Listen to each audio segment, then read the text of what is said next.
Hello, I'm Mary V. Today, let's talk about how you hold the violin up here affects your bowing arm. I think this is a very neglected subject, and it's quite crucial, actually, to the foundations of our bowing arm and to be able to be comfortable and without pain for many years. So what am I talking about? I'm talking about how you hold the violin under your chin and the angle it may be at. You see some players who have set the violin up very much to the side and they turn their heads, and it naturally creates a need for the bow to go much more further forward. So as it comes down and you play towards the point, in order to keep the bow straight, you have to push your arm out a lot. And if you notice, there's actually a turning of the body when I do that. If the violin is set like this, quite far out to the left, right? And then I play towards the point.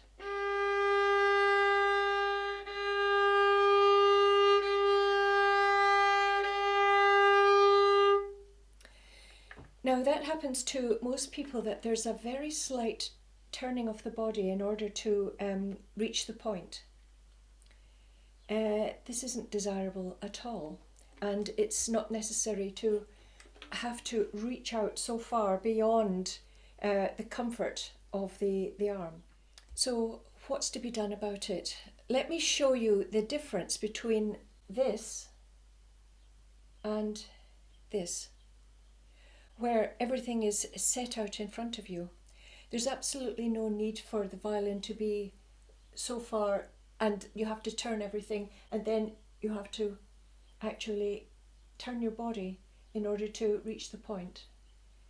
There's a big difference between that and this, which is still on the left, but it's a much more comfortable area for the bow, which is to play in front of the body rather than to the side all the time. So let's mime what the arm does and what it does naturally and what the radius of the arm is, because we should bow within that natural movement of the arm. So if we take the arm and the elbow, how far the elbow comes out, okay? That's really where the violin should be set, okay? So without turning your body round like this at all, just keep your back and your shoulder blades really straight. So concentrate on your back and do this movement comfortably, a nice big bowing movement, and just do it in front of you. Now when you come up here, this is really where the strings should be, in line with your arm. Normally we don't work that way around. We put the violin up and then we adjust the bow to where the violin is. But as a matter of fact, we've all got a point here, the elbow, and that's as far as it actually goes. And if we have to play further than that, further round, we have to engage our back. And really, if you think about your back being straight, if you were to go against a wall and keep your back straight and do all these violin things and realise it should be within your own physicality, then you can realise how crucial it is to set your violin up properly under your chin and here on the shoulder, but it's got to fit your arm. So try and think about your back and keep it absolutely straight. We don't want pronation of the upper body when we're playing the violin.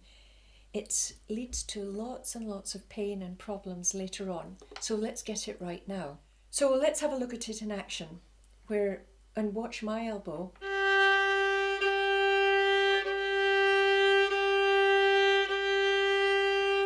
So if I take the violin and go away and I mime it, it's across the front of me. Okay, it's across the front, and my shoulders and back are very comfortable and relaxed. There's really nothing going on there except an ability to move them about, shake them about and relax. But I'm not turning. I'm not constantly going towards the left-hand side. your technique should be based on the most natural movements that you can possibly find in your own body. Now, you see children when they've got a violin that's too big for them and they're having to go outside really where the axis or the movement of the arm really should be, and then when you see them grow older, it's much more comfortable and it's within where the elbow actually moves. So you really need to rearrange your violin hold in order to accommodate properly where your elbow bends and where the contact point is naturally, so that you can do a whole bow without moving your back at all or your shoulder.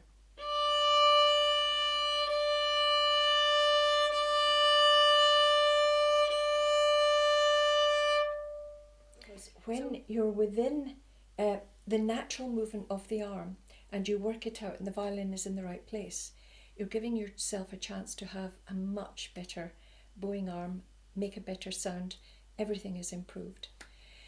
So I hope you get on well with your adjustments, and I hope you're able to work out the best place for you to hold the violin so that you really make progress with your sound and also your comfort. It's very important on the violin to be relaxed and comfortable.